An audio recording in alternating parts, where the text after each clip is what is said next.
What's going on, man? Welcome to another Authentic Speaks YouTube video. My name is Jay. You can call me Speaks. For today's video, we're going to talk about how to become your authentic self. These are a couple things that I've learned within the last maybe 2 to 3 years, maybe. Given all the things that's happened in my life within the last 6-7 months, I feel like I got maybe, I want to call them 4 pillars, but they're not your typical pillars. These are the few things that a lot of people kind of undermine or kind of don't take as seriously. These 4 things are going to help you become your authentic self. These 4 things I'm about to explain to you are pretty much one of the easiest ways to understand how to be your authentic self and how you can slowly work towards it. First thing is, be honest with yourself. A lot of us aren't honest with ourselves, man. A lot of times we're afraid to speak our mind and really express how we feel because we're worried about offending somebody. One thing I learned in my job working in retail, especially having a sales background such as myself, you got to know how to put people in place, but do it respectfully. That means being open-minded to conflict, stepping outside your comfort zone. Now, I'm not asking you to come out here and be a full-blown, what I'm saying? I'm not asking you to do that. All I'm saying is bring a conscious amount of awareness and pick and choose your battles. And the only way you're going to be able to do that is really being in tune with how you feel. If somebody says something offensive to you, call that out and do it respectfully. Don't let your emotions kind of just spur out of control. Hey, I think that was rude. Like straight up, I think that was really offensive. In most cases, you got to understand how to match people's energy too. There is a way to do this without it being rude or hostile. You can respectfully tell people to Number 2, embrace saying no. This is one I struggle with for years. It's saying no. It's something you gotta be aware of on a day-to-day basis. This is the only way it's gonna add value and benefit to your life. Sometimes you don't wanna go to the bar. Sometimes you don't wanna do things. Hey man, can you loan me $5? No bro, I don't have it. Being able to say no alleviates the stress in your life in so many ways, man. When you're honest with yourself, like, look man, I'm not comfortable with this. No, I don't like that. No, I don't feel like going out. People respect you more, which is going to be another one of my points, but I'll get there. Embracing how to say no, man, is cool because when you get better at saying no, the more self-confidence you build in yourself.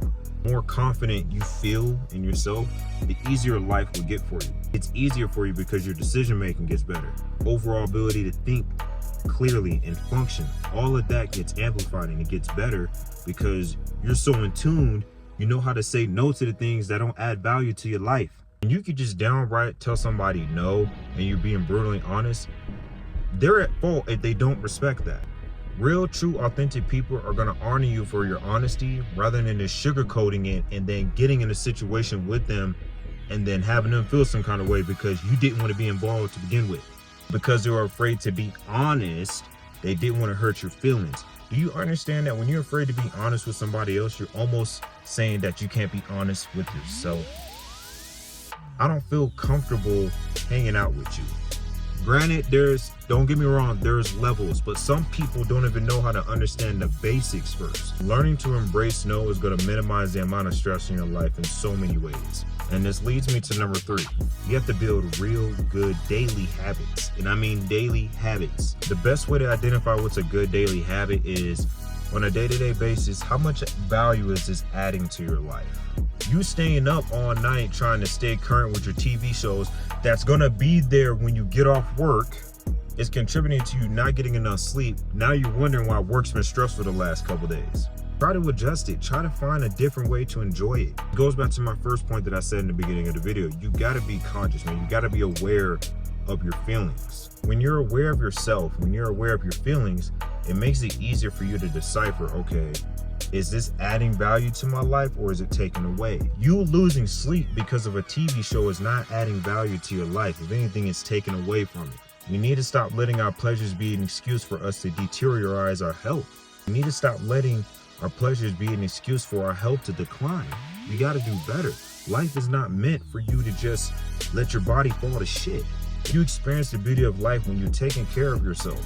When you're focusing on the good things. You're aware of the bad things, but you're focusing on the good things. It's all an awareness thing, man. It's all a matter of what you're paying attention to and where your focus is. When you practice good daily habits, it makes it easier for you to have a clear mind. It makes it easier for you to function. Think of like when you meditate daily. The key thing about meditation is that when you practice stillness, kind of stop your mind from going all over the place, it makes the pathway through life a lot easier. You can just see things better. It just allows you to think and function more clearly, man. You just gotta try it. No, you don't always have to do like the YouTube meditation. They got walking meditation, they got shower meditations. I'm telling you, if you Google it, they have a good way for you to meditate versus just feeling like you have to always stay still. Because I get it. I struggled with that too initially, and then I got better at it. But it's okay. If you don't like sitting still, to meditate, there are other ways of doing it. How can I be still and present with myself? How can I get to a point where I can understand how I'm really feeling and be able to express myself, but not doing it in a way that makes people uncomfortable? The only way you're going to reach that is becoming self-aware. You got to get in tune with yourself. And this goes back to the daily habits. You eating healthy, you making sure you're getting good quality sleep. You get really good at turning your excuses into solutions, which leads me into number 4. Sorry, got a little dry throat.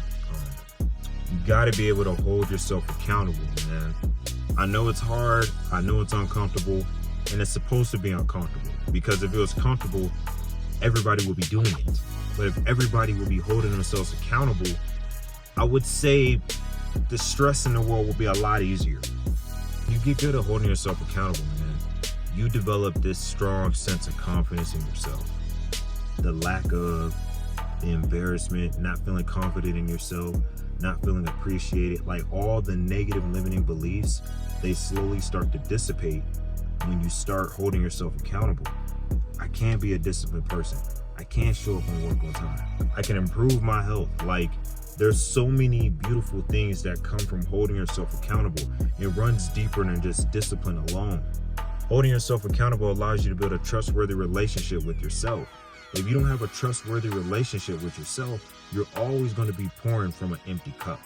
I'm sitting there pouring all my energy. I'm sitting here pouring all my energy on everybody else except myself. And then I'm wondering why I'm drained and tired at the end of the day. Once again, this isn't being selfish. It's all about trying to create a place of balance. I think if everybody can get to a point in their life where they have a good balance, it just makes life that much easier, I don't know, man. It's such a weird, you just gotta experience it, man. But that's what I'm here, just trying to help encourage and put people on game, man. If you made it to the end of the video, thank you so much. If anything in this video resonated with you, please drop a comment below. If there's any type of video topic that you want me to talk about, because right now I'm just going off the top of my head, but if there's something that you feel like you resonate with, use some guidance or support on, feel free to drop me a comment, man. I'm not a therapist. I'm just a young adult trying to get through what we call life. And if you made it to the end of the video, I'll catch y'all next time. Thank y'all for being patient with me. I got a couple new subscribers recently. YouTube is being a little bit interesting, so it's been a learning curve for me, but we're gonna figure it out, man. But yeah, man, like, comment, subscribe, and I'll catch you on the next one. Peace.